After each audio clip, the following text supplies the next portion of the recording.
announce stuff and I don't know, do something. First of all, let's see. How many people have gone to feedback.shmoocon.org and submitted something? Okay, you sir, come here.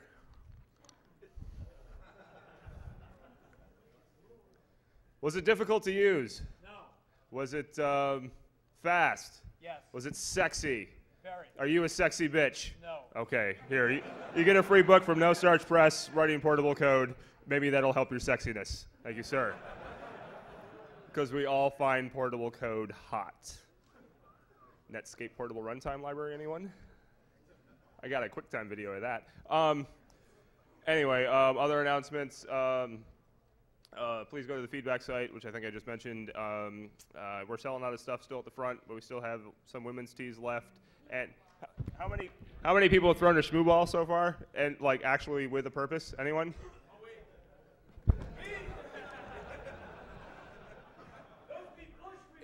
Yeah, I was gonna say. Well, right now all I saw was like an eclipse of the giant light, and he still missed me.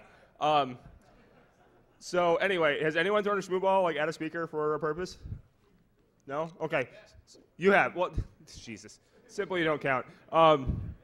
So here's the deal. You can throw shmoo balls. I know a lot of people are like, oh, I don't want to lose mine. Okay, well, they're for sale at the front desk for $1. So that's your commitment. If you throw the ball and you can't get it back, you can go to the front desk and you buy yourself one for $1. So anyway, I encourage you, either the talks are really that good or people just really aren't thinking and you're all still drunk from last night. So, but it's 2 o'clock, and most of you have functioning livers still, so I believe you to be sober mostly by this point.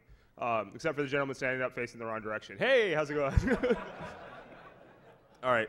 Jay's still coding. I think there's a batch compile going on right now. Oh.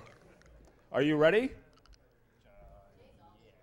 Yeah, damn straight. That's the new PowerPoint interface. Don't you know PowerPoint's going to be in Python because Python's the best language ever. Hell yeah, yeah. There's some zealots in the audience. Yeah, I read the webpage. It says best language ever. Must be the best language ever. I think it says that like on the Python webpage. Like, that's not hubris, is it? I mean, maybe the definition of hubris. Are you seriously ready? Because I got nothing else to say. Yeah, I'm seriously ready. Okay, he's seriously ready. Shoosh. All right, here's Jay and I'm sorry, what's your name? Justin. Justin. We have alliteration today, so here you go, guys. Total alliteration.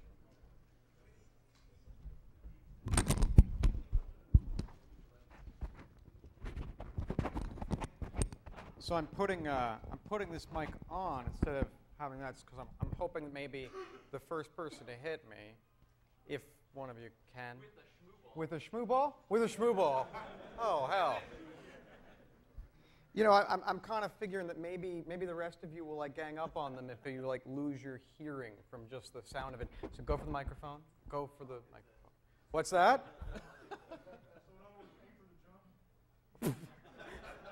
Aim for the junk. No, I think I might need that. Oh my God. Do we get to throw back?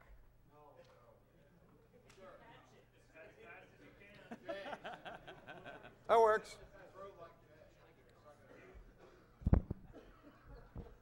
Okay, so, wow, we got a good number of people. How has the conference been so far? It's been good. Y'all. How many of you been going to the talks? How many of you have just been way too drunk and you haven't made it out of the lobby until now? Okay, cool. How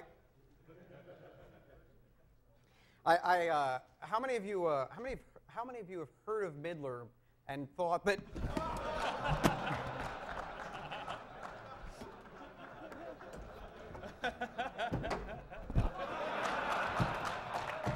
Do you want both of them, Jay? I'll just sit over here and you can have both shields. I like that.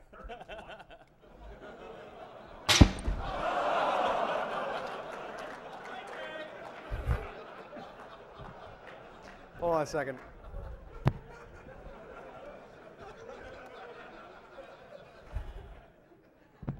we go. I think I can. Yeah, that's pretty good.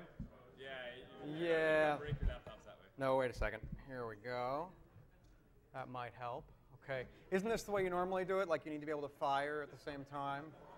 Nah, you can have these. Thanks. Well, you didn't do anything wrong. Yeah. Okay. So, I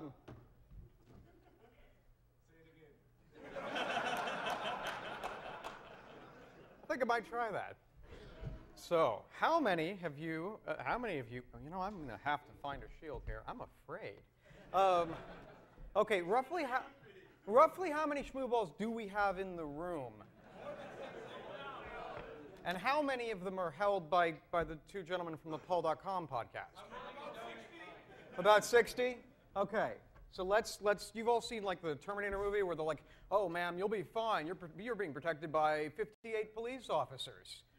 And you're sitting there like, "Okay, 57, 56, 55." And the count starts to speed up. Well, we'll see. Anyway, so how many of you have heard about the Middler and actually heard about its epic new release at a previous conference? You missed. Okay. At least Larry's got decent aim. Come on, Paul.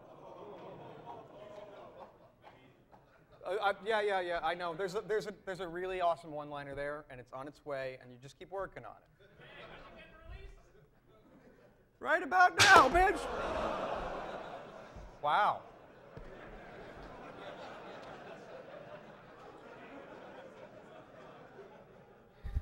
These things aren't anywhere near as threatening when I'm holding them. Dude, that's like reserved for presidents. The gentleman has his shoe. I would say that in essence you're too cheap to spend $1 on a real soft weapon. So anyway, okay, so here's what we got. We've been, I've had this really awesome idea, and actually what I had here, as I think you'll see in the talk, was a whole bunch of really awesome ideas. And these really awesome ideas have basically kind of adopted I think I've come up with a new term that the industry's never heard before, and it's called feature creep. Feature creep. It's like this weird thing where like you get really, really excited, and you're like, hey, I got this really cool thing, I'm going to do that. And hey, I got this really thing, I'm going to do that. And in the end, you have like well, you could have had 5 features, and in the end, like totally there. And you got 50 instead. And you got 50 half done instead. What's that? Vista. Oh, dude, is that one here yet? Okay. So anyway, so I'm going to tell you about Middler, and I'm going to tell you about Man in the Middle. Yeah. Is it going to be released? Yes. When? You know what? Come here. Later today. I love it. You just got the first release.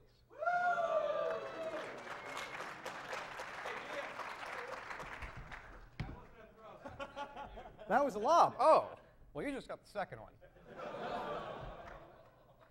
Okay. And the third one's actually in my laptop, and I don't know if it's coming out. So, what's that? Hold on a sec. At this point, okay, you know what? It's not mounting, so it's somebody else's. Okay. So, what I'm going to do, listen, the Middler was most of all, or the Middler is, very much a proof of concept.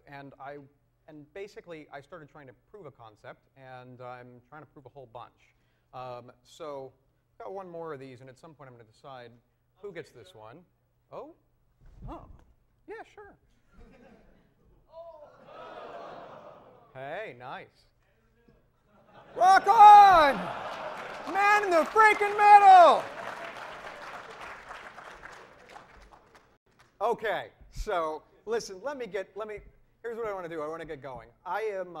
What I'm going to bring you today is a discussion about man in the middle attacks, and I'm going to show you what we've got, what you're not going to see, despite a good number of days with absolutely no sleep, and unfortunately not just on my part, but on the part of some people who've got really, really amazing ideas and really, really amazing talents. This is Justin Searle, and I'll tell you about some of the stuff that he has done and how I broke it all later on. But we've actually got, so what you're going to find when you start looking at the code, and for those of you who didn't get it, who haven't gotten it so far, what we're going to do is we'll put it up. It's not on the website because, well, we were still working on it 15 minutes ago, or more to the point, we were trying to figure out why all our demos wouldn't work 15 minutes ago. But we're going to put it up on the website so that those of you who don't get keychains can have one. And we'll go from there.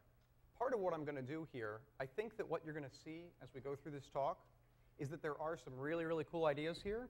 There are some really, really cool ideas that that need their proof of concept, and they need to go beyond that. They need to get used to really make the world a far more interesting place. And I think that that's my goal. I hope it's going to be yours. What I'm asking for here is help. You know, I think you're going to find that I'm hoping very much you're going to find, as a number of people already have, that this talk excites you, that these ideas excite you, and that you'll find what I found, which is that man-in-the-middle attacks are something that we kind of, so far, for the most part, with precious few exceptions, we talk about man-in-the-middle the same way we talk about, so many other attacks.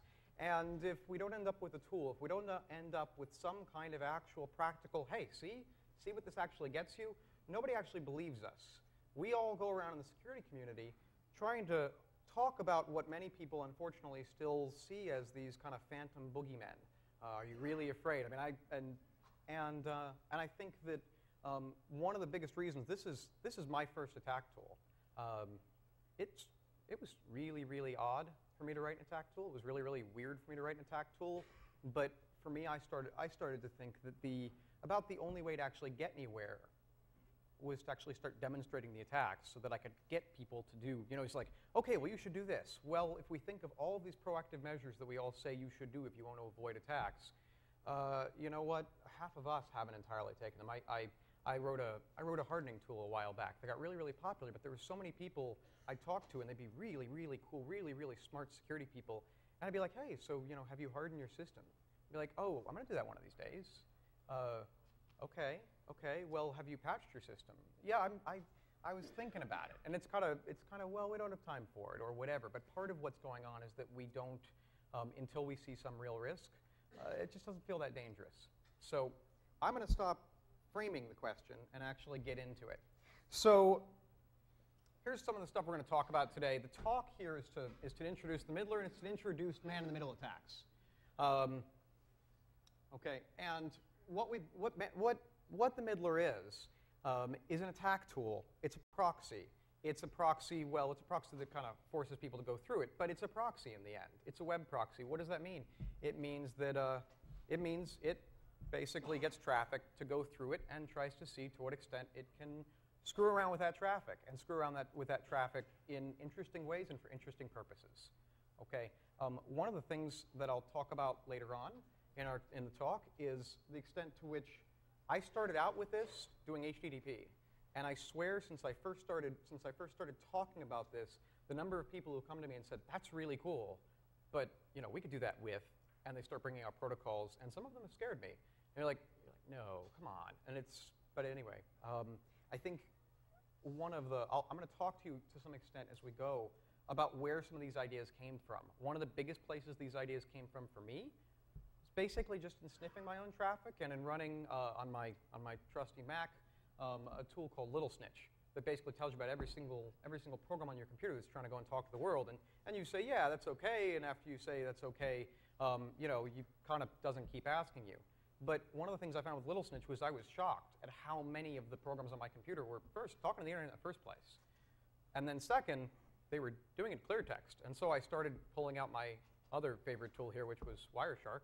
I started sniffing all my traffic, and I started sniffing with the protocol analyzer and saying, oh my lord, I can't really. And well, we'll get to it. We'll talk. So I'm basically going to go through and talk about. First, I just want to talk about the way we all get attacked this way, or the way we're all vulnerable and we don't know whether we're getting attacked. Next, I'm going to talk about how this starts being, where this is useful. I mean, in essence, I'm going to talk about the networks that we share with our hostile parties. We're at a security conference. There are a whole lot of networks here we share with hostile parties. There are two very, very hostile networks, I would expect. One is our hotel network. Another is our conference network potentially, and then another might be whatever access points you end up on that you thought were one of those two, and don't so much turn out to be, which is just a wonderful thing about wireless. Okay, so we're going to talk about this, and we're going to go into basically what I start doing with shared networks. So one is we're going to talk about basically about sites in particular, and part of this is I want to make it more interesting than simply, oh, I got a password. And part of it's because in a lot of cases here, the reason people get confused, the reason that people we talk to get confused, our clients get confused, our friends get confused, is they say, wait, it was all encrypted. You're like, what do you mean it was all encrypted? They said, well, my password was encrypted. OK, well, what about the rest? And they say, what do you mean the rest? And, well, we'll get there. So we're also going to talk about some interesting attacks. We're going to talk about taking control of the browser with Beef, a very oddly spelled tool. And we'll talk about attacks on online banks. We'll talk about browser exploits. And then I'll talk a little bit about what you can do to make it a little bit harder. You know, I love this because one of my friends who really got me thinking about this initially is in our audience today, a Simple Nomad. Do you want to kind of wave and just, you know, no. He's not going to wave. If anybody wants to schmooball him, I hereby, wait a second. OK, wait a second. That's probably not, no. You know what? Right now, I seem to have some kind of temporary truce, and I'm going to stick with it. OK, so Simple got me thinking about this because he started talking about basically getting on an airplane and you know, turning his wireless card on, which we would all never do. And he did it accidentally, I'm sure. And in accidentally turning on his wireless card, he started seeing that there were a whole bunch of access points in the plane, and said, wait a second, there can't be all these access points. And they weren't access points; they were people's laptops. And so he observed that his neighbor sitting next to him was also seeing the same thing, and that his neighbor was actually being kind of malevolent and you know, maybe connecting to those people and starting to see what could be done. And basically, what he got me thinking about was we use a whole lot of networks, and wireless is a big part of it. But basically, we use a whole lot of networks where we're kind of used to the security model on our machines is we're used to the idea. Honestly, number one of the biggest things that protects us from getting owned is, you know, firewalls, right? Firewalls, not so much on our LAN machines, because wait, those have to do things. Yeah, we're all used to the idea of the rough exterior and the nice chewy center. And the chewy center comes from the fact that these computers, we want them to be really, really useful. We say, okay, I admit that I don't need to be able to do this protocol across the internet, but I got to be able to do this with the other people in my office. I've got to be able to share files, or I've got to be able to take control of, or I've got to be able to do all of these things with the people that are in the same office as me, or the same home as me, or whatever.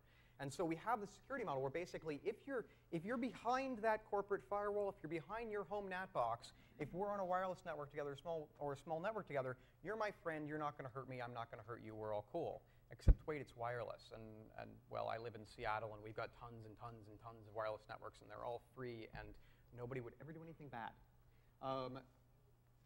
We have all kinds of these networks. We have basically the big ones. The big ones for me are basically hotels are huge, even for people who aren't security. Non-security conferences, we kind of think the networks won't be hostile, and maybe they will, maybe they won't. We all have friends who've gotten owned at some of these conferences. Coffee shops, bookstores, everyone, you know, we all open our laptops. We say, wow, there's Wi-Fi, and we just start using it. We don't think about whether we're going to get attacked and how we might be attacked. So we'll talk about this. Basically, the short version is, for me, that if I'm sharing a network with you, if you're sharing a network with me or with somebody else that's hostile, we are going to, if you're sharing a network with me and I'm having one of those days, I'm going to watch all of your traffic, and I'm going to modify any of your traffic that I want to modify. And it's not, and maybe that'll be OK, and maybe it won't be. So we'll get into, what I'm going to do is kind of talk about why that's good, why that's bad. Basically, just take this. If there's one thing we take away and we try to share with people about this, it's if we're on a LAN, if you and I are on a LAN, whether it's a wireless LAN or a wired LAN, I get to view all of your traffic. I get to modify all of your traffic. I may not be able to modify it. I may not be able to view it to much good, although very often I can. I may not be able to modify it in a way that doesn't break it, but I can do this.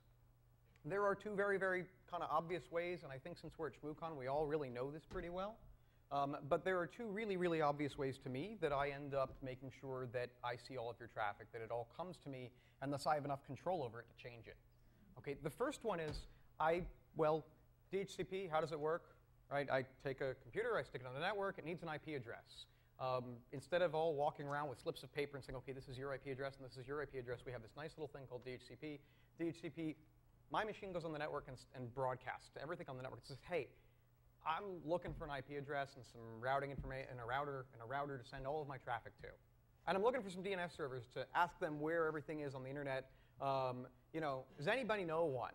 And invariably, there's a machine on the network that will answer and say, yeah, here's an IP address. It's not being used by anybody else. You can have it. And here's where here's the machine. Here's the router. You can send everything through. And here are the DNS servers. You can ask all your questions about where the IP address is for everything and so on. But honestly, that's just a race. If I stand up my own DHCP server, whether I craft one with some packet crafting tools or whether I just simply take my own, whether I just simply apt-get on my Linux machine or what have you, whether I just simply throw a DHCP server on my machine and say, you know what, I'm just going to start giving up the addresses near the top that don't seem to get assigned all that much. And probably no one will ever notice. And really, no one ever really does. Alternatively, I can do the old game, which is ARP spoofing. And that is, again, we've got these really, really, really trusting protocols on a LAN. We've got very trusting protocols in general, but we've got very, very trusting protocols on a LAN. One of them is this ARP thing. Computers have network cards. Those network cards have a physical permanent address. But computers talk via IP addresses. So what happens? My computer wants to talk to his computer. My computer shouts out on the network and says, "Hey, does anybody know Justin's computer's 2.2.2.2.2?" Wait, that was too many twos. Okay, I won't do that. But anyway, Justin's computer is that. Anybody know what the physical address is of the card so I can actually talk to it? And Justin's computer answers, or alternatively, my computer answers first, or someone's computer answers first, and maybe the traffic is maybe when I'm sending traffic to Justin, I'm actually sending it to Justin. Maybe I'm actually sending it to Simple Nomad, and he's hopefully being kind enough to forward it on to Justin. How many of you have gone and been on a security conference, and usually a hacker conference, and someone starts screwing up with the network, and you realize that someone's basically, they're ARP spoofing, they're impersonating the router, and they don't have the common decency to make sure your traffic actually gets to the real router at the end? That's just evil. I mean, listen, it's one thing if you want to read all my mail. It's one thing if you want to, I don't know, delete messages before I get to see them or add new ones, maybe tell me there's a restraining order against me from my wife and really scare me for a few minutes or something. But there isn't. It's okay. Don't worry. Now I'm worried. Okay. So where'd I get that idea? So anyway, but that's one thing. But route my packets, darn it. I have an addiction. I got to get to that internet. Okay. So anyway. DNS is also a really, really nice thing. We've all heard tons about that. There is a whole lot that you can get out of DNS, and we saw it. We all got to see it in the last year with Dan Kaminsky and with Dan Kaminsky's work, and a whole lot of nice little exploits that went toward that, where I got to take control of DNS for a domain for a little while. It's a beautiful thing, and if you have control of DNS widely enough for just a very short period of time, you can get an SSL certificate that's going to last a good long time and be really hard to revoke, and that's kind of cool. So anyway, I want to go into some of the things we don't think about quite as much, and I want to basically one of the real keys to me, and this came. I work for InGuardians, and I do a whole bunch of penetration tests, and a bunch of those are web application pen tests, and in doing those, time and time again, you're talking to somebody and saying, "Listen, you got to encrypt the whole session. At least, once someone's logged in, but you got to encrypt the whole session." They're like, "We're going to protect the password. We're fine." And you're like, "No, let me show you." And that "let me show you" is really, really powerful, but it's not something we all think about. And I've got a few public examples, but honestly, I think if you just start watching over the course of the next week or over the course of the next 24 hours, you're going to realize that you see tons and tons of examples like this. LinkedIn is one great example. LinkedIn, what do we all do when we go to a website? We tend to just, like most people, we type, we just go www.linkedin.com, and that takes us to clear text site. Okay, but let's say we're all being good. Let's say we're doing what we've all kind of trained our parents to do with their banks, and so on. And we say, okay, type in the HTTPS, and now I want you to bookmark it. And that's what you always use. Just don't ever, right? So there are lots of these sites where you go to LinkedIn's one, where you go there and maybe it starts out, in LinkedIn's case, it starts out clear text. You go encrypted. You enter your password. Once you're done entering your password, you're taken to an unencrypted link. And for the rest of the time, everything you do is unencrypted, with the exception of logging back out. Everything otherwise is unencrypted because, well, there's not a password at stake. What are we really worried about? The thing is that basically, what we don't think about is that you're trading your password for something, right? Most of the time, it's session ID. It's some kind of a session ID, some kind of identifier that says I'm going to present this with every single request to say I'm still me. So I'm trading a password that's a permanent thing for a temporary thing that says I get access. But the only reason I have access is I have the session ID. If I have your session ID, then I'm you for as long as that session lasts. So that's what's kind of cool to me. So what a lot of you immediately think is, well, wait a second. I got taken to HTTP, fine. But what if I go and throw the S back in and I've got encryption now? That's cool. You've got encryption for that request. But you know what happens in the end? You get dumped right back into to unencrypted the whole rest of the time. As soon as you're unencrypted, I get to watch. I get to change. Okay. Basically, unless you modify your browser and Firefox extensions count, or you put up your own defensive proxy. That is something I'd like to do with Middler at some point. But unless you basically put up some kind of thing to say, no, I'm going to basically change all the links that come to me from the server, and I'm going to change them, you're kind of screwed. And in some cases, the application, a lot of the pages in the application aren't offered in the unencrypted section. I mean, in the encrypted section. You don't really have a choice. It really comes down to trying to impress upon somebody that maybe, they should not do this.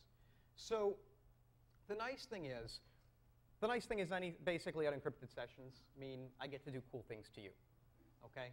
So all I've got to do, in essence, is have a single point in the session when you're unencrypted for me to start putting your JavaScript into your browser. Does anybody, what can I do if I get JavaScript into your browser? I know we've all talked about cross-site scripting and stuff, and most of us don't entirely understand. But what can I do if I get JavaScript into your browser? Cross-site request forgery. What was this answer over here? Anything you frickin' want. Why? Why do I get anything I want? Yeah! No, the reason I get anything I want is basically if I've got JavaScript on the page at all, I get to rewrite anything on the page, including the other JavaScript that's there. I get JavaScript on the page, I get to modify the page. It's game over. I'm changing it. I'm going to start saying, ooh, I think I'll change those pictures to this, and I think I'll do this. Maybe I'll redirect your browser over here. Maybe I will, and there's just tons I get to do. There's not a tremendously great security model because JavaScript is basically, when we talk about AJAX, the big one in there, it's like AJAX is this nice little 4-letter acronym, but honestly, it's just basically about the big J. That's not an ego thing, right? But it's, man, you guys really are drunk. Yeah! Wait, that's not good. He always gets me with that one. Okay, so anyway, so the thing is, I basically get to do whatever I want. So listen, what do I do with this? Here's what I do as an attacker. Okay, I've got my spoofing, whatever it is, whether it's DNS, DHCP, ARP spoofing. Basically, I'm going to get your traffic to go through me. Okay, whenever I see encrypted traffic, I say screw it. I'm not going to do anything with that. Okay, I see encrypted traffic. It's like fine. I take encrypted packets. I'm like, what the hell am I going to do with this? I send it on to its real destination. Great. The fun is what I do with everything else. Okay, see, I saw that guy walking over there, and I'm like so paranoid now. I think like Larry's basically outfitted other people in the room with schmooball guns, and they're like sneaking up from the side. I'm gonna have like a 2-pronged attack and all that, and I'm like thinking, where the hell are those shields? And I don't even know. And okay, so just a little bit of mid-talk paranoia, but man, having that, yeah. So anyway, so what do I do if I've got? So what do I do with the unencrypted traffic? Okay, basically with the clear text traffic, I start saying, and this is just web. Okay, this is just HTTP, let's focus on that, but I can go and start throwing JavaScript in there, which means I get to do whatever I want. What else do? I start taking the session keys that are there, even if the session keys change, because there are some of you that are sneaky and change your session keys on every single request, and that's really a pain in the ass if you're a pen tester, so stop it. Right, it's just, it really gets my goat when people do stuff like that. But anyway, if I can watch your session keys, well, I'll store them. And if you're like, store them, have fun, whatever. No, I'm not going to store them for long. I'm going to store them for a couple seconds, and I'm going to start issuing my own requests. I don't even have to modify your requests. I'm going to start issuing my own because I'm you. We call it session cloning, but really it's kind of, kind of cloning, kind of whatever. But basically, I have your cookies, I'm you. I get to do whatever I want. I see some link on a page that I like, I can click on it. I know some other link that's on another page, I can click on that one, because there's really not a whole lot of state to most apps. You know, you'd be like, okay, well, this is only going to work for as long as I'm logged in. I mean, at some point, maybe pretty quickly, I'm going to log out, and your fun's over. So good luck, buddy. You know, I'm going to be in a coffee shop for about 90 seconds. I'm going to be reading my email. Well, it's probably 5 minutes, but, you know, let's say it's 90 seconds, because you're fast. And, you know, like 90 seconds. Read whatever email you want of mine in 90 seconds. How much damage are you really going to do? You know what? The nice thing about proxying, instead of sniffing, instead of just sniffing your traffic and saying, okay, I've got your session keys, and I'm going to issue my own requests, and I'm going to be you, is I get to start controlling what you see. I like to think of this as basically, I like to think of this, and maybe the Middler should have had a cooler name this way, but I like to think of this as basically putting you in a matrix. You see what I want you to see. And the more I take that and automate it, the more that, well, the more I can actually control it, because the more my computer can actually be faster than you. So one of the big things I can do is, you know, and this is really, really simple, but you're like, okay, 90 seconds, then I'm going to log out. I'm like, okay, fine, that's cool. You think you log out. You're not really logging out. You send your little logout request. I'm like, okay, cool, that's a logout request. Because I'm already tracking, I already know for this application, when you click this link, that's logout. So fine, when you click that link and you think you're logging out, I'm going to send you to exactly what page you'd go to if you logged out. And you're like, yeah, but I still have my session. I still have my cookies. If I go back and like hit the back of my history, or hit the back of my browser or something, I'll still be logged in. It's like, no, screw that. I'll just take I'll do the same thing the application would do. I'll take the cookies that you had and zero them out and say, okay, you don't have them anymore. And your browser will say, I am logged out. And you won't have any way of knowing you're not logged out, because how do you check? But I'll still be on the application doing whatever I want for probably as long as I want. If the application doesn't actually limit concurrent sessions, if the application lets you be logged in twice, well, then I'm going to be logged in potentially for years. Well, okay, that would get really boring, but for as long as we need to. What else can I do? If we're clear text, remember how we said, okay, well, you know, you look at a site and it starts out clear text in there, but there are links you can click on that are encrypted, and those are for the parts of the site that have to be safe. Those are for the sensitive parts, and you're protected, and it's all good. Well, that might be okay for all of us, but honestly, I haven't been able to teach my mother, much less my grandmother, and anybody about this. But basically, I've got to, you know, there are these nice little SSL links, but they're only there because they're there. Remember how we said if I injected JavaScript, I change anything I want? Well, I'm going to change those. And when you're proxying for somebody, it gets really, really easy to change those. And then it gets really, really fun. So basically, what I started thinking about this, and I'm going to keep going with, and I'm going to keep going and showing you what else we can do that's more specific. But I started thinking about this and said, we got to make a tool. We got to make a tool, and we got to make a tool that makes it. We got to make a tool that makes it very, very, very easy for us to just say, okay, there's a new app. We got to convince somebody else that we got to convince somebody else that this isn't a good idea. Let's make something that's actually more useful for lots of other applications and can be just as dangerous for lots of other applications, and we'll start to change things around. So, this tool is the Middler, and the Middler basically, we made this overall to do a few things. One is to let us inject JavaScript into every single page. That JavaScript can differ. It can be specific to the application. It can also be specific to you. And this is one of the things we wanted to do. We wanted to say, hey, if we proxy all of your traffic for a little while, I mean, seriously, set up Wireshark sometime and just watch everything coming out of your machine. You'd be very surprised how much identifies you and how much, when you start putting it together, is really, really, really useful. Okay, think about what I start doing when I'm watching all of your web traffic. I start saying, okay, you're like, I'm going to this site, that's nothing. But it's like, okay, well, what if I can correlate? What if I can say, okay, I know this IP address. Wait, we're on a LAN. Screw IP addresses. Remember we were talking about permanent? MAC addresses are permanent. MAC addresses are wonderfully permanent. Take a MAC address. That IP address, this MAC address, this Gmail account name. Okay, this LinkedIn account name, this, keep going. And it's like, wow, I know who this is. I know every time I see this MAC address, I know who this is. And if I start storing information about whatever I saw, your emails, if I start storing all of your contacts, if I start, I can start changing things too, but this is an awesome way to spy on somebody. If you can get enough, I don't know, these poll.com people keep going off on these WRT54Gs. If you can get enough of these like $40 access points running Linux around, like with, I don't know, some kind of central access to a, to a database, and they all say, okay, hey, I saw this MAC address. I almost think like it'd be really, really cool to basically lay these things around New York City. Like maybe in all the parks where everyone's used to the wireless all being free and all having the same. So you kind of lay all these around and they all report to a central database, and now you start getting a heck of a lot of information. And heck, we even know where people go at that point. But that's kind of a little too evil for me, so I'm not going to talk any more about that unless okay. So anyway, there are other things there are things we try to do in general, and then we try to go more specific. So go through and throw in redirects so we can send you where we want to send you. Sometimes sending you where we want to send you is very, very obvious, like when you say, hey, I want the front page of Yahoo, and we send you over to Google instead. Alternatively, what if we do the other thing? What if we say, hey, you've got all these little AJAX requests that are happening, and you don't even know they're happening, but they're going out, grabbing some data and bringing it back, and they're refreshing the page, and you're not really even knowing they're refreshing the page because they're doing it in the background. So what if we start changing those? What if we start redirecting those URLs and giving you different data? There's more that we start doing that, but one of the things that we start getting out of the ability to inject JavaScript is we can go and take over your browser with Beef, the browser exploitation framework, and we can do some other stuff. We can go and basically send you to Metasploit. What do I mean by that? I think it's really, really fun. You're surfing web pages. You think you're not going to any hostile sites. You're like, okay, this is my computer. I'm being, I'm sure I'm on an open wireless access point and all that, but I'm not going to dangerous sites. Okay, no casinos and porno. We're not. You're like, I'm going to go to my bank and I'm going to go to this site. I'm going to go to this site.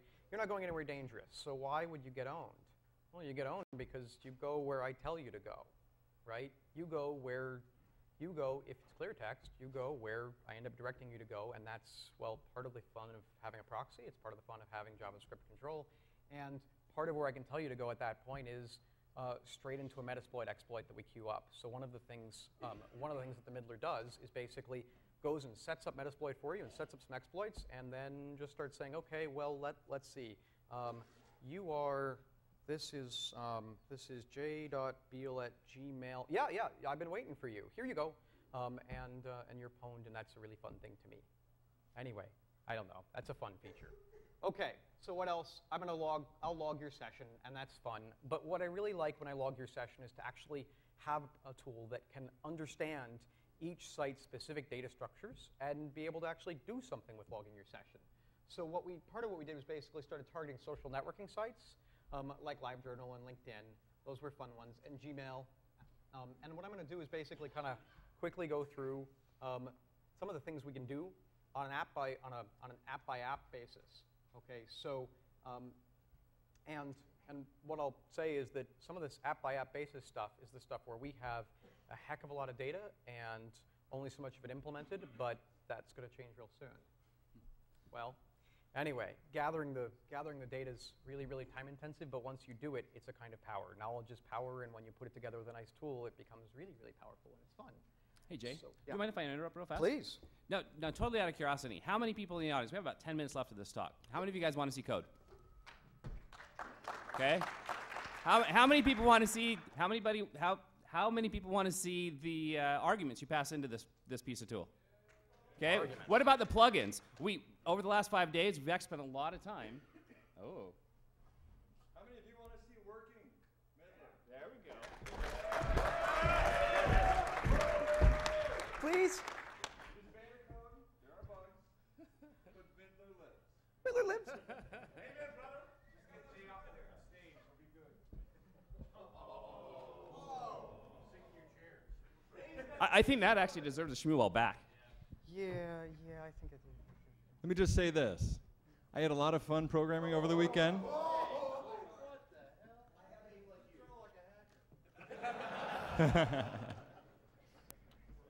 But these ideas came from Jay Beale. I know you guys have had some disappointment. Middler rocks. Thank you, Jay. I want to watch.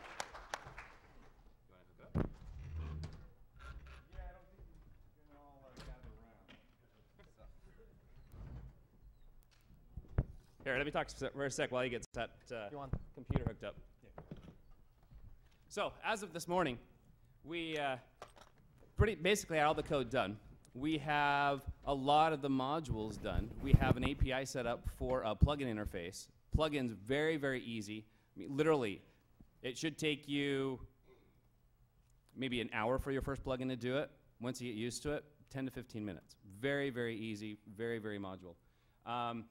We had the biggest problem we've actually had over this morning has been the middler was doing such a good job at man-in-the-middling the traffic that it was actually man-in-the-middling our beef hooks and man-in-the-middling our requests to Metasploit. And not only that, it was doing it a little bit overzealously by grabbing every single plugin and man-in-the-middling every single session with every single plugin.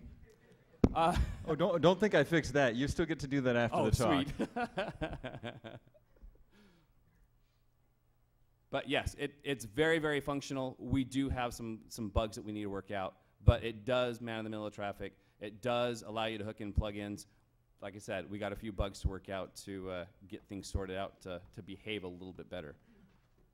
Each plugin, you can actually specify in each plugin specific headers inside of each request or response back. It does keep track of both directions of the traffic.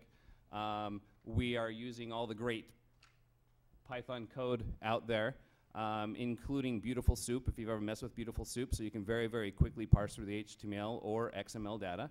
Why HTML and XML? Well, besides web traffic, think of other fun things like SIP that we can play with. Lots of possibilities out there, and this tool will do it with very, very little effort once we get this little issue of overzealous middling fixed. About issue of video. And that too. Well, worst comes to worst, we can show you code.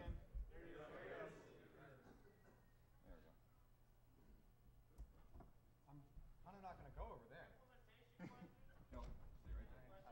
Yeah, let's do it.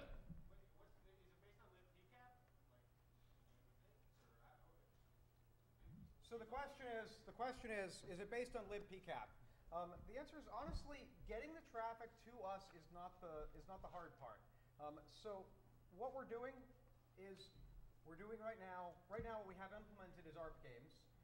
So we're getting the traffic to come to us, and then we're playing with the operating system's native firewall on OS X and on Linux to take the traffic that's coming to it, take the traffic that's flowing through us, and just say, okay, some of this is going to go into us. And we've got Python just doing some nice little threaded socket code so it can handle, well, a whole bunch of requests. The hard part is not so much looking at it. The hard part isn't doing filters, because honestly, this is all application layer. We don't really care that much. As much as MAC address and IP address are nice keys for identifying who it is you're talking to, the keys that are far more interesting are, well, the user IDs. The data that's far more interesting is all that stuff at the application layer. So we're not doing PCAP. It's honestly, and this stuff isn't that hard to do. We're honestly just throwing up a proxy, and we're the really, really cool part. And honestly, a big part of this cool part is very much due to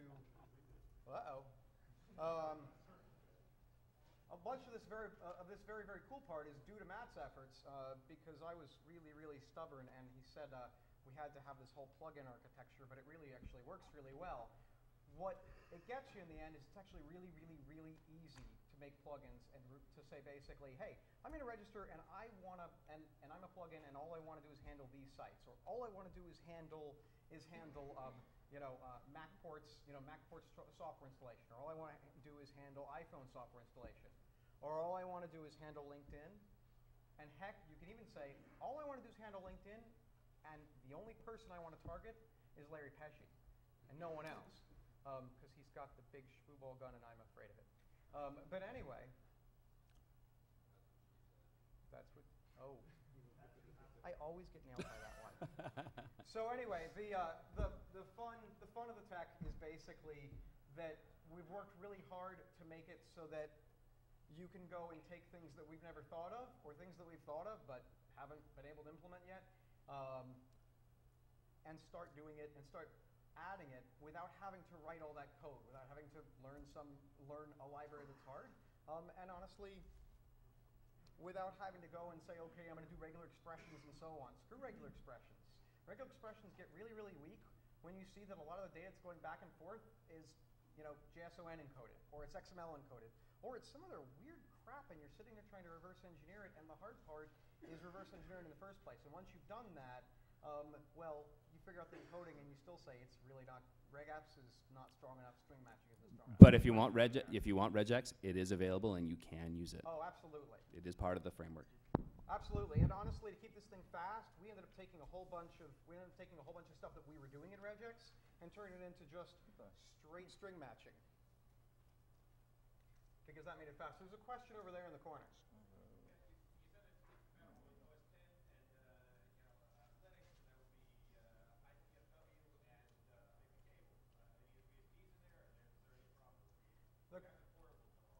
Totally. The question is, listen, you said OS X and Linux. What about, and that means that means these two firewalls. What about the other BSDs? What about other operating systems? Honestly, our focus in doing it the whole time, again, this is application layer. So the part that gets the traffic to you and the part that gets that traffic to land on the right port is OS specific, but basically every OS can do it. So the only reason we haven't implemented it for pick a BSD, or for that matter for Windows, is just taking the time to go through and say, okay, well, let's figure out how we get the ARP spoof going. That's pretty easy, but more how we get the kernel to send the right packets to us.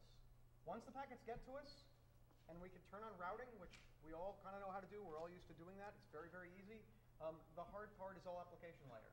It's the easiest part in the world, and part of our focus, one of the things we're doing with this in the end is getting a really, really nice GUI around it. And we've been working, part of the reason for working in Python, but also part of the reason for choosing our GUI frameworks is to make sure that we have something that looks good and works well on Windows. But on Windows and on BSDs. I got to cover this if we're going to. They just told us we got a couple minutes. All right, so I'm visiting my friend's site. Well, I think he's my friend. Tom, you here? Yeah, I guess. Tom Liston, chicago.inguardians.com. And I visit his site. Middler grabs that connection and says, okay, here's our modified request if we had anything to modify. Here's the response information.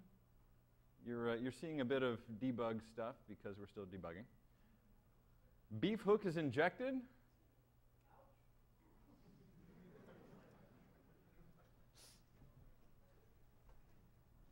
And then, a couple other, little lower down here, you'll notice me visiting the page that I actually meant to go to. Tom's site starts off with a, hey, nothing to see here, go away. But deeper on, he created a page called MiddleMe, middleme.html. And you'll notice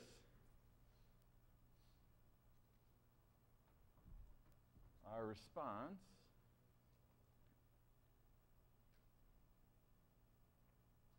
password fields being logged to http chicago.inguardians.com and beef hook injected. Yes, I know. Wow, big whoop. We got some logs. Hold on. Wait, securideas.net, beef hook, baby. Let's see, do I have any? Oh, hey.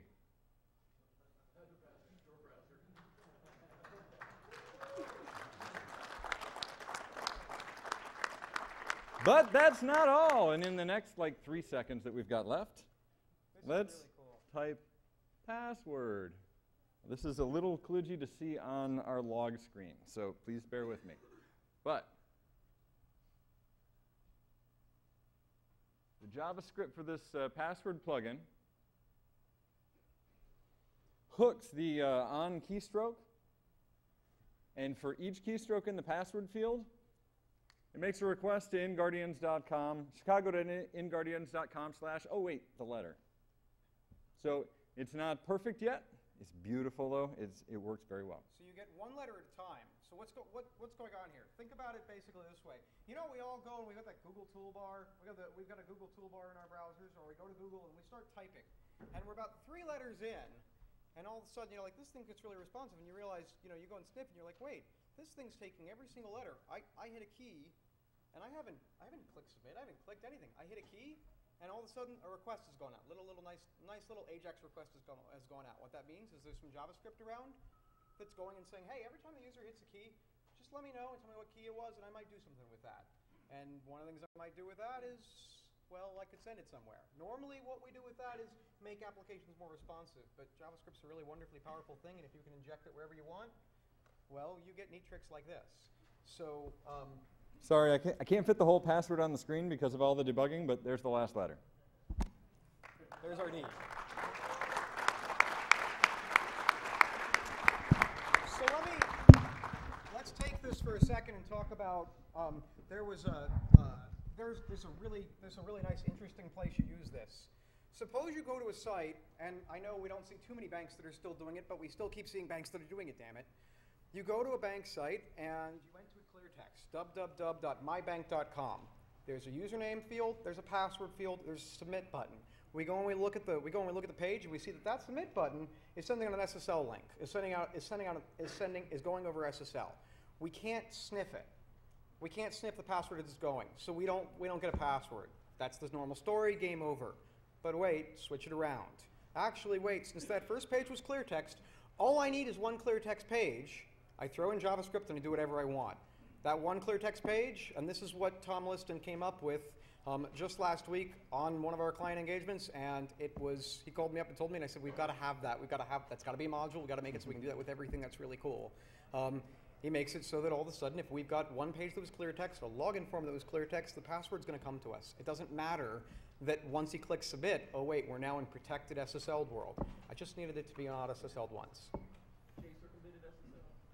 It's a neat little trick, yeah. We circumvent SSL. Tom circumvented SSL. And now you can too.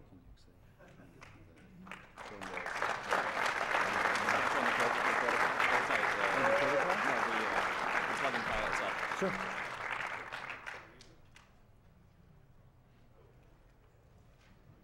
Oh, they haven't booted us yet. Not bad. Well, since they're letting us stay They up can't here, get through the pack at the door. we'll show you modules, as long as you don't kick us out, or one of the plugins. No, we got to get it. Okay.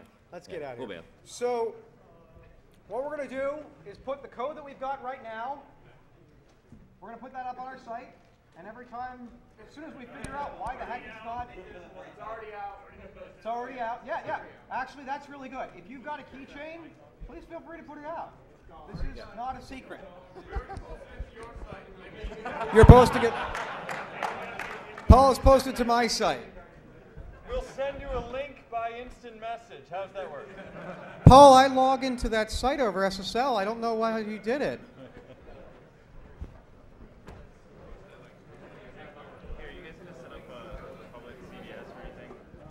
The question we just got was, are we going to put up a public CVS so you all can collaborate? Yeah, we will. We'll put it up on. We'll probably put this up on SourceForge. Yeah, absolutely.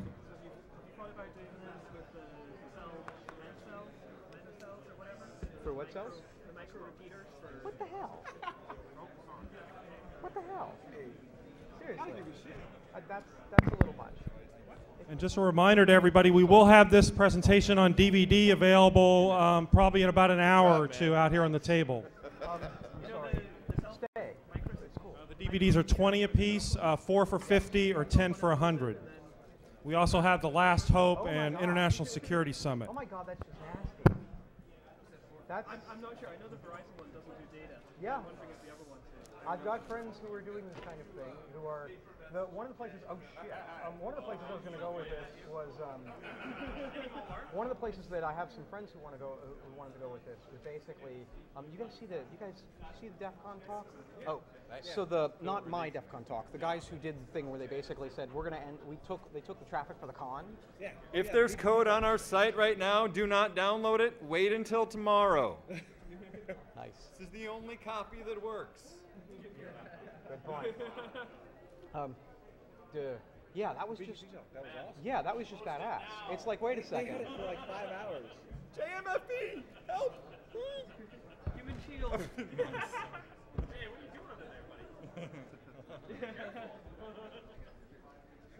under there, baby. Stay under there. Jay, that was sick and twisted. I love it. Really? Yeah. Hey, baby, I just made fun of you. I nearly got off the stage. That's what I'm saying. I was just kidding. Oh, okay. Well, you rock. Thank you. I'm sorry. I'm sorry. I was just like, okay, well, maybe I'm really biting it. Well, it's embarrassing as hell when you're like, shit. We've been coding and debugging and debugging and debugging and debugging.